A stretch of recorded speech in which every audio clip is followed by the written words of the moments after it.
வணக்கம், வாழ்க வளமுடன். வாங்க இன்றைக்கி என்ன செய்யலான்னு பார்க்க. Hello friends, welcome to food mom kitchen. வாங்க இன்றைக்கி புடலங்காயில் பக்கோடா போடலாம். புடலங்காயில் நீர் சத்து நிறையா இருக்கும். நம்ம இதை எடுத்து உப்பு கொஞ்சம் போட்டு நல்லா அலசி பிழிஞ்சு வச்சிடலாம். அதில் இருக்கிற நீர் சத்தெல்லாம் போயிடும். அதுக்கப்புறமா நம்ம பக்கோடா செய்ய ஆரம்பிக்கலாம். இதுக்கு தேவையான இன்க்ரீடியன்ஸ் பார்த்திங்கன்னா, வெங்காயம், கருவேப்பிலை, பஜ்ஜி மாவு, கடலை மாவு, அரிசி மாவு மிக்ஸ் பண்ணாலும் சரி, இதுமாதிரி பஜ்ஜி மாவு இருந்தாலும் மிக்ஸ் பண்ணிக்கலாம்.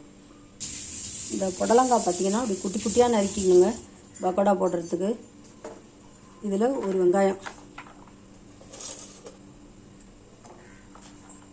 கருவேப்பிலையும் நல்லா குட்டி குட்டியாக நறுக்கிட்டோம். வெங்காயம் நறுக்கி போட்டாச்சு. அதே மாதிரி கொஞ்சம் இஞ்சியும் ஒரு 4 பூண்டு பல் நுணுக்கி போட்டுக்கலாம். சோம்பு போடணும். ஒரு அரை ஸ்பூன் அளவுக்கு சோம்புத்தூள் போட்டுக்கலாம். அதே மாதிரி இஞ்சி கொஞ்சம் துருவி வச்சுருக்கோம் பாருங்கள், கொஞ்சம் இஞ்சி போட்டுக்கலாம். ஒரு 4 பூண்டு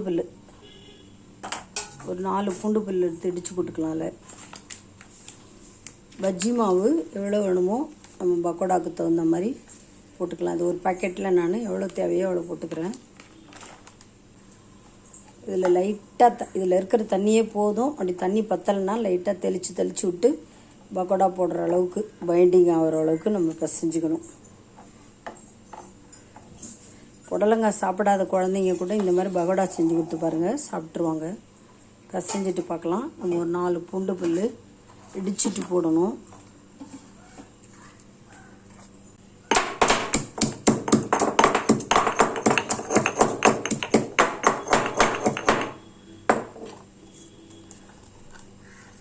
நல்லா இடிச்சிட்டு 4 பூண்டு பல் போட்டுக்கலாம். அவ்வளோதான். இஞ்சி பூண்டு போட்டிருக்கிறதால பெருங்காயம் தேவையில்லை. வேணும்னா பெருங்காயம் போட்டுக்குங்க. இஞ்சி போட்டோம். தேவையான அளவு சால்ட்டு, எவ்வளோ சால்ட்டு தேவையோ அந்த அளவு சால்ட்டு போட்டுக்கணும். பக்கோடாக்கு லைட்டாக தண்ணி தெளித்து உதுத்து விடுற அளவுக்கு நம்ம பக்கோடா மாவு பிசைஞ்சிட்டு பார்க்கலாம். இப்போ இந்த மாவில் நம்ம கொஞ்சம் பச்சரிசி மாவும் ஆட் பண்ணிட்டோம்னா மொரன்னு நல்ல கிறிஸ்பியாக இருக்கும். நல்லா இன்னும் கொஞ்சம் தண்ணி தெளித்து பிசைஞ்சிக்கலாம். நம்ம பாருங்கள், நம்ம இந்த புடலங்காய் நல்லா மாவு போட்டு அரிசி மாவுலாம் போட்டு பிசைஞ்சாச்சு. பஜ்ஜி மாவு போட்டு அரிசி மாவு போட்டு பிசைஞ்சிட்டோம். எண்ணெயும் சூடாகிடுச்சு. இப்போ பக்கோடாக்கு ஊற்று விட்டுடலாம். புடலங்காய் கூட்டு தான் எல்லாம் பார்த்துருப்பீங்க. புடலங்காய் வடை கூட செய்யலாம். இதே மாதிரி பக்கோடா மாதிரி செய்யலாம். நம்ம புடலங்காய் பொரியல் கூட பண்ணலாம். நல்லா வேகட்டும். வெந்தோடனே திருப்பி போட்டு எடுத்துருந்து தான் புடலங்காய் பக்கோடா எம்மியாக சூப்பராக ரெடி ஆகிடுச்சு. திருப்பி போட்டு எடுக்கலாம். இந்த கருவேப்பிலை போட்டு எடுக்கும்போது இந்த ஃப்ளேவர் ரொம்ப நல்லாயிருக்கும்.